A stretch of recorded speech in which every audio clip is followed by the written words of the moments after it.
Well, hello everyone.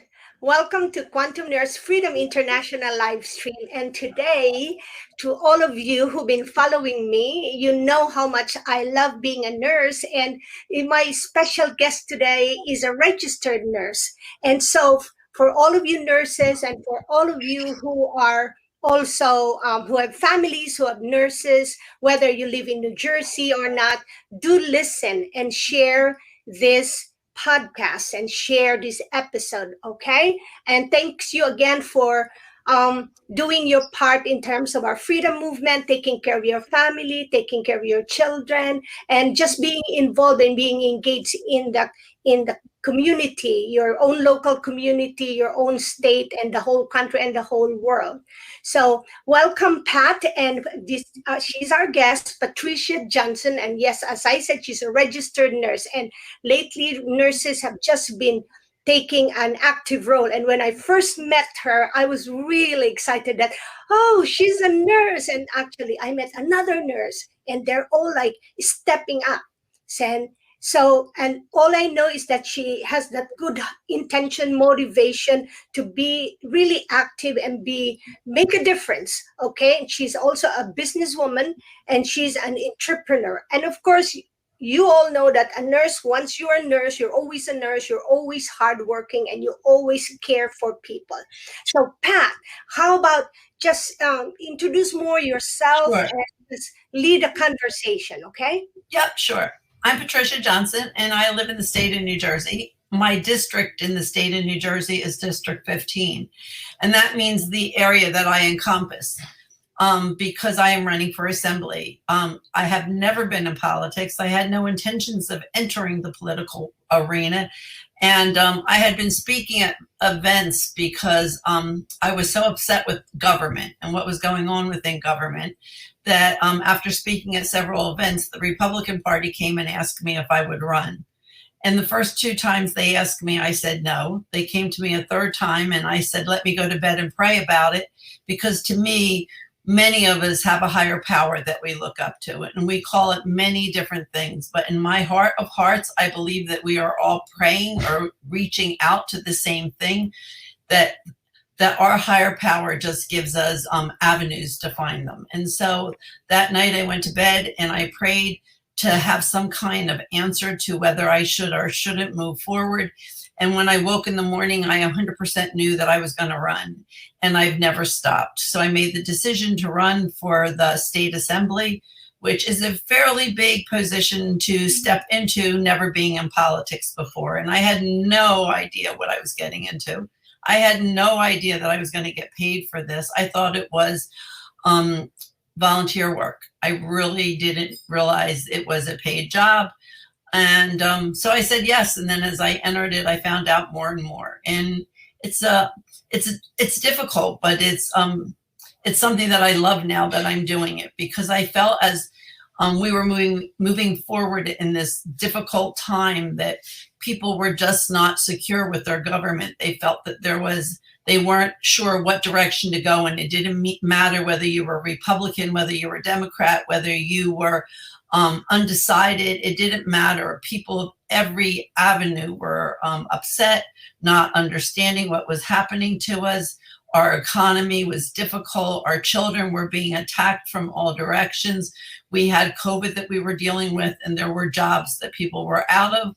And so I thought maybe, just maybe, if I stepped in, I could help some of those issues. As a nurse, I feel nurses are people, we often are put in positions that we need to be transparent to our patients. Our patients need to understand and believe in us. So we have to tell them the truth. We can't be hiding things and then tell them later. We have to let them know before.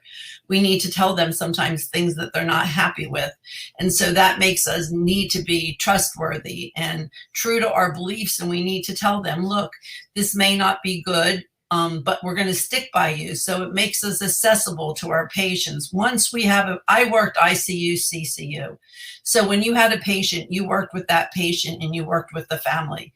So I needed to be able to talk to the family about what was happening. And I needed to make myself self-accessible. It meant that maybe if I was supposed to get off at 3, I didn't get off till 4 because I needed to stay there with them.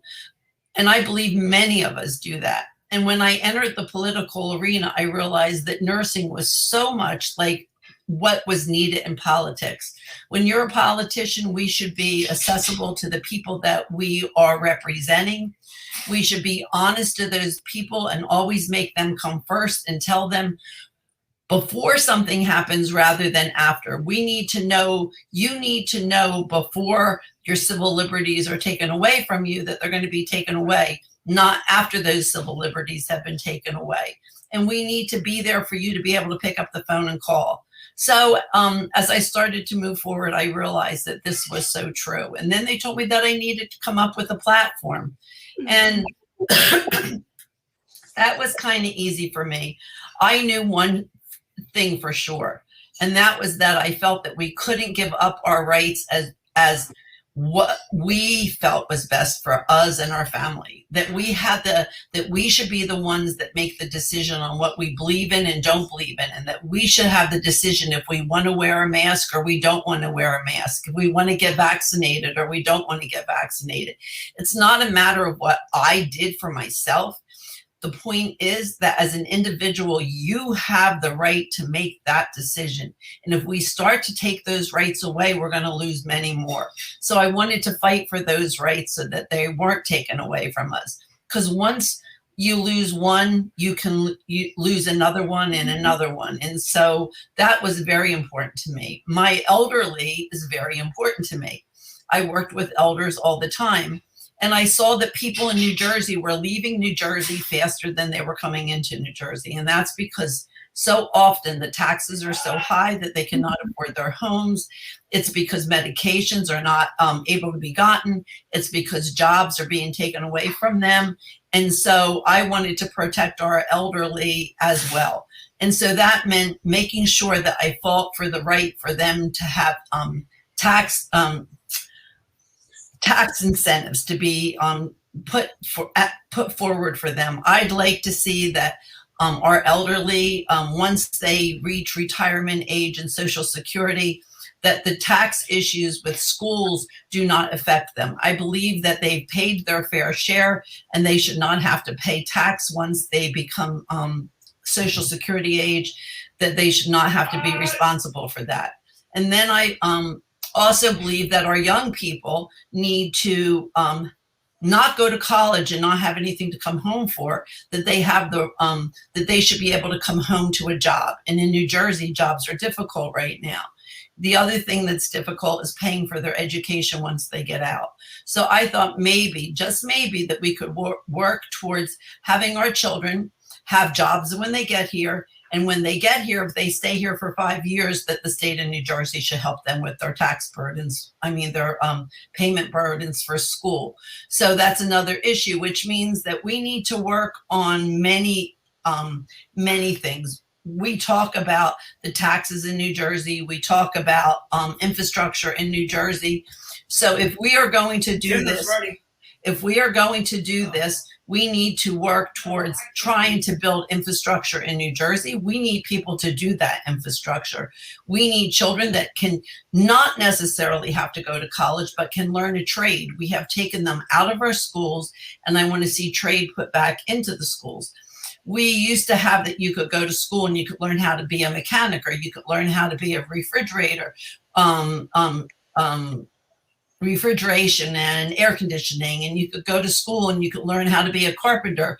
And now we don't have those things. And some of them are paying higher amounts of money than college students going to school to learn how to be a teacher, or to learn how to be a nurse, or to learn even how to be a doctor. Some of your air conditioning men are getting $85 to $100 an hour because they're not there.